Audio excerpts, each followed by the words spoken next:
Salut tout le monde, c'est Sneakit. Je suis actuellement à l'autre bout du monde pour faire mon tout premier vlog. Bah oui, parce que je fais pas les choses à moitié, moi. Donc, toutes les images que vous allez voir sont tournées sans son. Parce que déjà, un, il y a plein de monde, et deux, ça fait un peu bizarre de parler quand ils sont tous super silencieux. Donc honnêtement, j'ai pas osé, donc j'ai ajouté le son en post-production. J'espère que ça vous plaira quand même. Voilà. Alors, en aparté, je vais quand même vous expliquer 2-3 petites choses pour aider votre compréhension. Parce que vous n'êtes peut-être pas tous familiers de l'univers manga japonais, qui est un peu plus spécial que chez nous. La première chose à savoir, c'est que chez eux, le manga est un outil de consommation. C'est un consommable, ce n'est pas fait pour être gardé. Le Jump en est un très bon exemple. Le Jump, c'est du papier recyclé, c'est fait pour aller à la poubelle. C'est aussi ce qui explique que les Jump avec le premier chapitre de Dragon Ball, par exemple, valent une fortune maintenant. Ce n'est d'ailleurs pas rare, quand les poubelles passent pour les papiers, de voir les gens mettre des piles de manga devant leur maison pour jeter. La deuxième chose, c'est que les mangas, on va dire, sont classés en 3 catégories. On a d'abord les mangas de type légendaire, les impérissables, dirions-nous. Dans les plus récents, on a évidemment du Dragon Ball, du Slam Dunk, mais ça peut aller beaucoup plus loin avec du Doraemon, par exemple, qui est encore très populaire maintenant. J'ai même pu voir encore des très jeunes enfants acheter du Doraemon. Personnellement, combien d'entre vous l'ont déjà lu? Honnêtement, moi je n'ai lu que le tome 1. Et des trucs encore beaucoup plus vieux, comme du Tezuka ou du Kintaro le Repoussant. La deuxième catégorie, ça va être tout ce qui est récent. Parce que là, ça va encore aussi. C'est, on va dire, tout ce qui est Isekai et les sorties actuelles. Les carnets de l'apothicaire ou Frieren, par exemple. Et puis, il y a la catégorie des mangas nuls et anciens.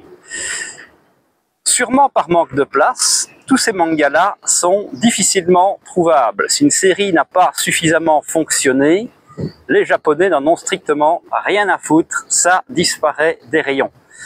Et ça peut être vrai, peu importe le niveau du mangaka. Ils n'ont aucune pitié. Il suffit de voir le nombre de séries qui ont été arrêtées. Bon, si je prends un bon exemple ici, Samurai 8, c'est par l'auteur de Naruto. Ok, Naruto, manga légendaire, pas de problème.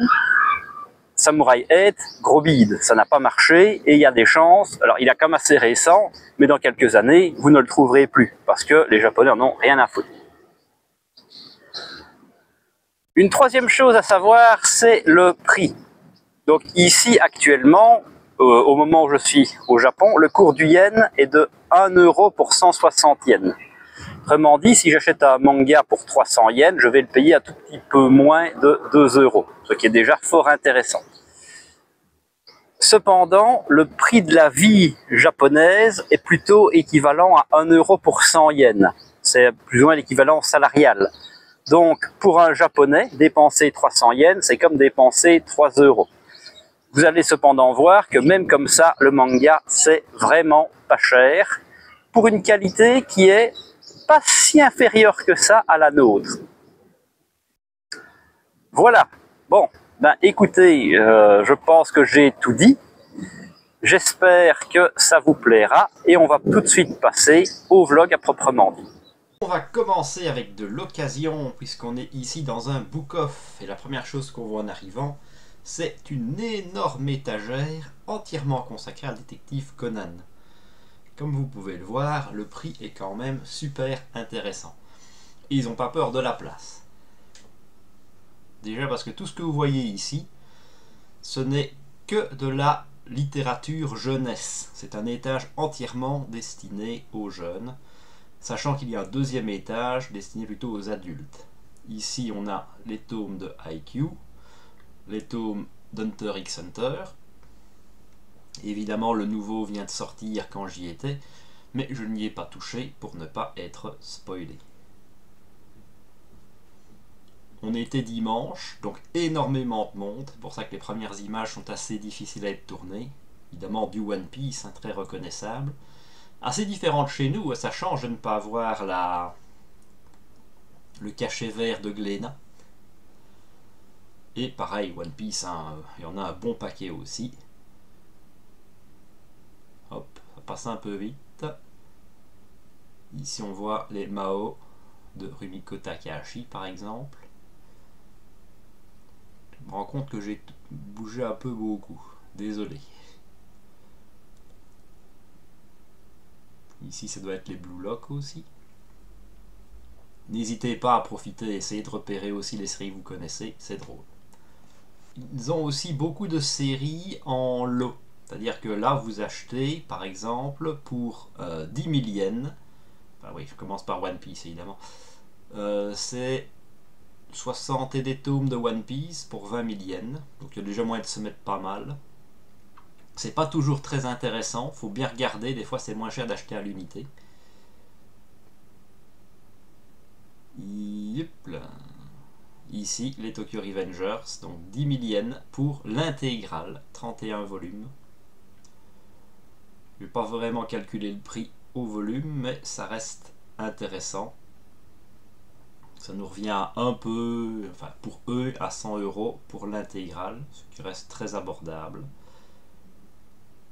Alors on voit qu'il y en a plusieurs, hein, des Tokyo Revengers, du One Piece, toujours. Beaucoup de One Piece. Ici, la nouveauté, enfin nouveauté pour nous, les Ace of Diamond qui vient de sortir chez Mangetsu. Moi je vais tourner comme ça. Hein.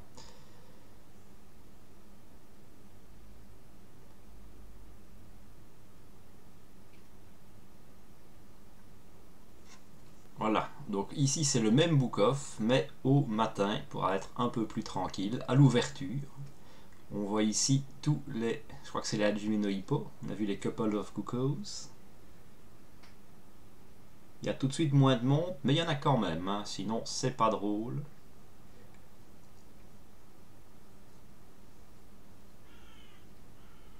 Et tous ces mangas à perte de vue, c'est quand même assez joli. Kaiju numéro 8. Normalement, je pense que c'est les My Hero Academia qu'on a ici. Hop, un peu plus cher les Kaiju. 4 €. Même pas.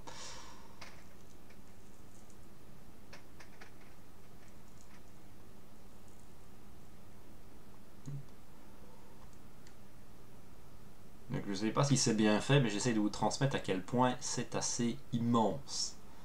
Et on pourrait passer mais des heures facilement à essayer de faire le tour de tout ce qui est proposé ici. Et c'est aussi là qu'on se rend compte que ce qu'on a chez nous, ce n'est qu'une poussière dans l'océan. Ici des tomes de manga bradés parce que beaucoup trop nombreux sur le marché. Notamment les Demon Slayer et les Jujutsu Kaisen qui là se sont vendus par millions au Japon. On est content, il y a un peu de Hadashi, ça fait plaisir. Ça c'est des éditions Bunko, c'est des toutes petites éditions de poche. Alors on en a eu un peu chez nous, ça n'a pas marché. Moi j'ai les Lamu dans cette édition, qui est la seule édition trouvable actuellement, si on occulte la fausse perfect, qui reprend juste quelques chapitres. C'est plein de choses que je ne connais absolument pas. Et pareil, on retrouve aussi les lots.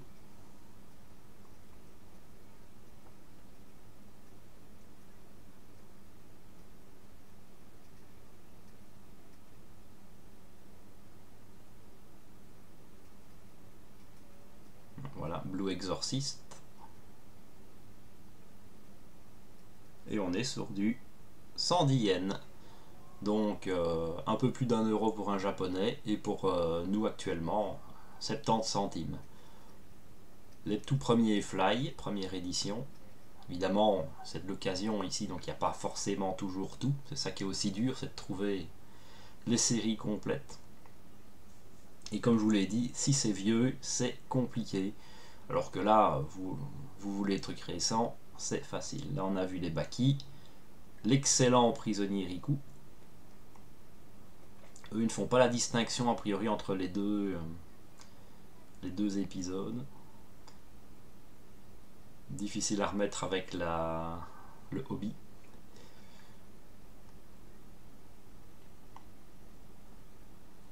Et c'est classé par maison d'édition. Quand vous poseriez la question, c'est juste qu'évidemment, c'est une maison d'édition qu'on ne connaît pas. Donc pour s'y retrouver, c'est quand même compliqué aussi. Alors là, qu'est-ce qu'on a? On a l'intégrale des Katsu. Pareil, beaucoup de Hadashi. J'aime Hadashi. Et chez eux, c'est encore populaire. Les H2, qui vaut une fortune chez nous, H2.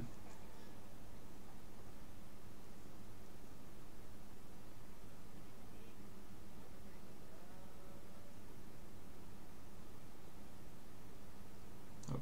On a aussi évidemment les classiques, les plus grands formats. Parce que s'il y a des tout petits, il y a forcément des gros aussi. Là, personnellement, il n'y a rien qui me saute à la vue. C'est pas pour vous.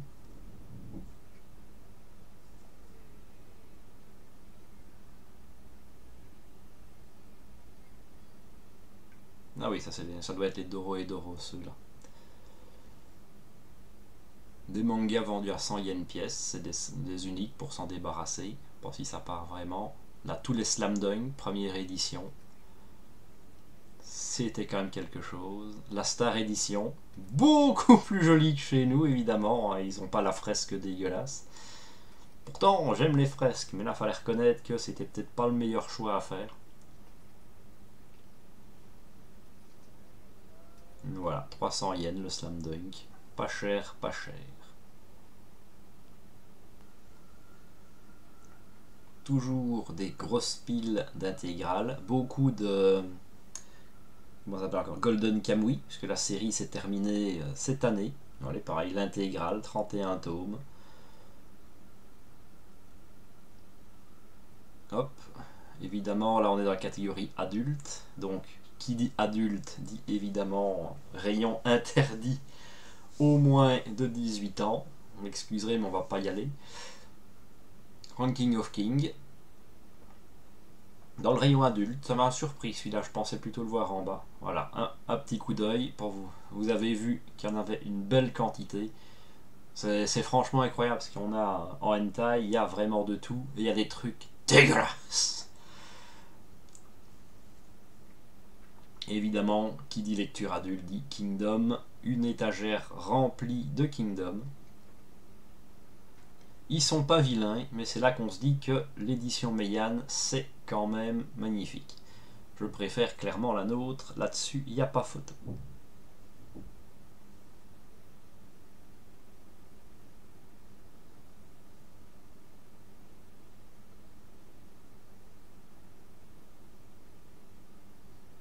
Oui, il y a le choix. Ici, normalement, il y a les Grand Blue en bas. Les Vinland Saga, connus aussi.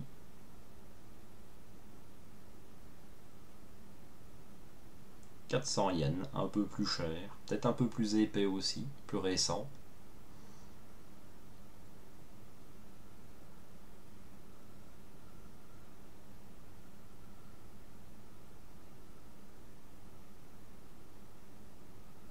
Et pour s'y retrouver, croyez-moi, bonne chance. Si jamais vous avez l'occasion d'y aller, n'hésitez pas à demander directement au staff. Eux, ils connaissent leur rayon par cœur, c'en est même impressionnant. Vous aurez beaucoup plus facile de vous y retrouver. Voilà, ici la Perfect de Dragon Ball. Pas pourquoi, ça c'est dans le rayon adulte. Peut-être qu'ils ont mis tous les gros volumes ici aussi. 550 yens, donc moins de 5 €. Chez nous c'est quand même plus de 13, hein, donc bonne affaire aussi. Les Master Keaton et les Monsters du Urasawa, des grands classiques. Très belles éditions aussi. Voilà, 350 yens à Monster. Oh là là là là, si ça fait pas mal au cul. Les Hikaru no Go, ceux-là sont très sympas. On voit que chez nous, on est largement au-dessus. Puisque là, la couverture, c'est une couverture simple. Enfin, la jaquette est toujours belle, mais on n'a pas le côté cartonné, le petit marque-page qui va bien. C'est beaucoup plus basique. C'est pour ça que je pense sincèrement que la qualité de manga qu'on a par chez nous est meilleure. On retrouve toujours les mangas à petit prix pour s'en débarrasser, parce qu'il y en a beaucoup. Voilà, plein de gens qui lisent. Le japonais n'est pas voleur, mais pour lui, lire comme ça en mode gratos dans les magasins, ça ne le gêne pas a priori. Ils font tout ça et personne ne leur dit rien.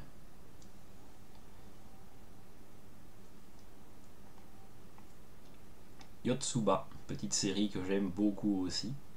Peu cher ceux-là, 500 yens quand on regarde que pour moins cher on a une Perfect Dragon Ball. Ici ça doit être les Isabella Bird, 400.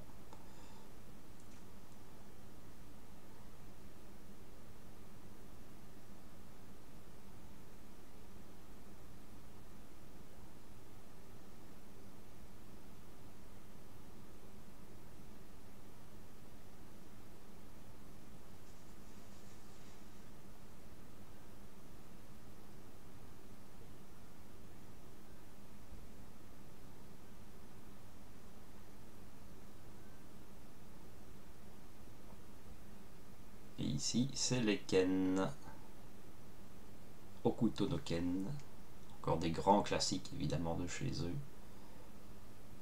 On a eu quelques tomes de Balzar au-dessus aussi que j'ai vu. Encore une fois, ça va un peu vite, c'est difficile, c'est pas. On voit que j'ai pas l'habitude de faire ce genre de format. Faudrait que je m'entraîne un petit peu pour faire quelque chose de propre. Évidemment, on essaye de ne pas embêter les gens. Si on change d'endroit, on est dans un Mandarake. C'est aussi une très bonne adresse d'occasion si vous cherchez les mangas. Pareil, des intégrales, vraiment pas chères. On vient de voir les Assassination Classroom. Si, l'intégrale de Slam Dunk, 13 000 yens. Des JoJo. Beaucoup d'anciens Jump. Aussi un conseil que je vous donne, c'est de choper, au moins quand vous partez en voyage, le Jump de la semaine où vous avez été. Ça se trouve très facilement et ça vous fait un souvenir, et surtout comme il est daté, ça vous rappelle aussi la date de votre voyage au Japon. Ici on est dans un sous-sol, ça fait un effet un peu labyrinthique. Honnêtement, encore une fois je vous le dis, mais je ne sais pas comment il s'y retrouve. Et regardez-moi la taille de ces étagères. C'est vraiment des mangas à perte de vue. Et ici, vraiment, tout est mélangé. Il n'y a pas de distinction. Il y a un seul énorme étage, du shonen, du seinen. La seule démarcation, on va dire, ce serait peut-être un peu avec les hentai. Et encore, franchement, vous pouvez tomber dessus. Ici, il n'y a même pas de rideau. Vous pouvez tomber dessus au détour d'une allée. Donc peut-être avec les jeunes enfants, restez méfiants un petit coup. C'est clairement pas le choix qui manque. Ici, voilà encore des intégrales. L'intégrale de Suzuka pour 2000 yens. Voilà. Sachant que chez nous, c'est devenu assez rare de les procurer, qui sont montés en cote. Autant dire que là, 2000 yens, c'est pas cher. Si vous pouvez vous faire des intégrales à 20 balles, je pense que tout le monde en ferait avec plaisir. Les Baki.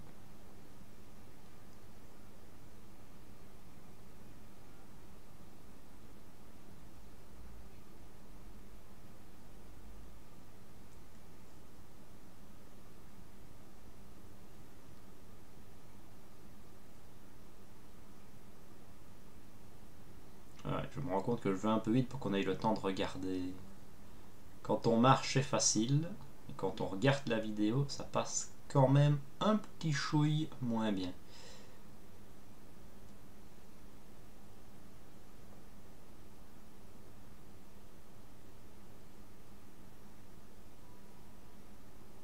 My Tiny Senpai, chez Meian. Ça casse pas trois pattes à un canard, pour se le dire.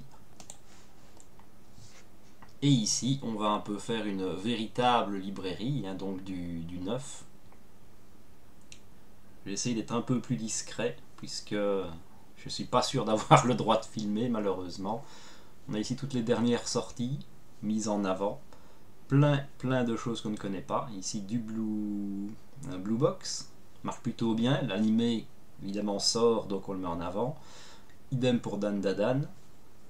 L'animé sort, donc mise en avant. Ici, on a vu du Mouvement de la Terre. Quelques grands classiques.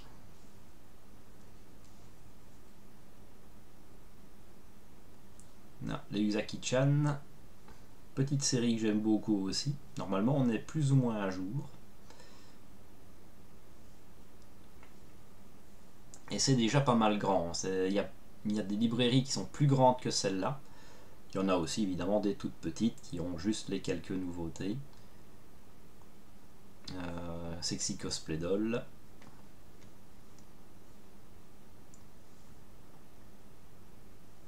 Du Blue Lock. Qu'est-ce qu'on a encore ici? C'est beaucoup trop vite. du Jojo, Kindergarten Noir et du Doraemon. Alors que je vous dis, chez nous, c'est disponible grâce à Kana, mais c'est assez dur à trouver, alors que chez eux, ça reste une valeur sûre. Tous les enfants lisent et connaissent Doraemon. Hop, ça c'est quoi? C'était Mariage, je ne sais plus. Je n'ai pas lu cette série-là.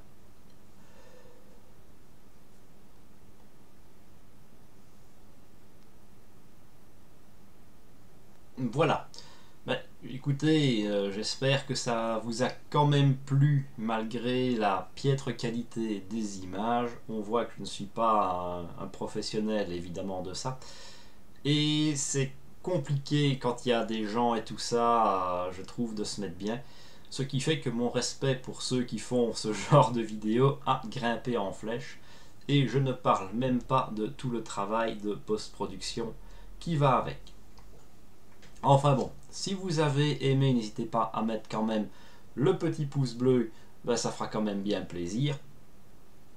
À vous abonner pour ne pas manquer les prochaines vidéos. Et à laisser vos petits commentaires, c'est toujours la partie préférée de vous lire et de vous répondre. Voilà, en attendant la prochaine vidéo, je vous dis à la prochaine!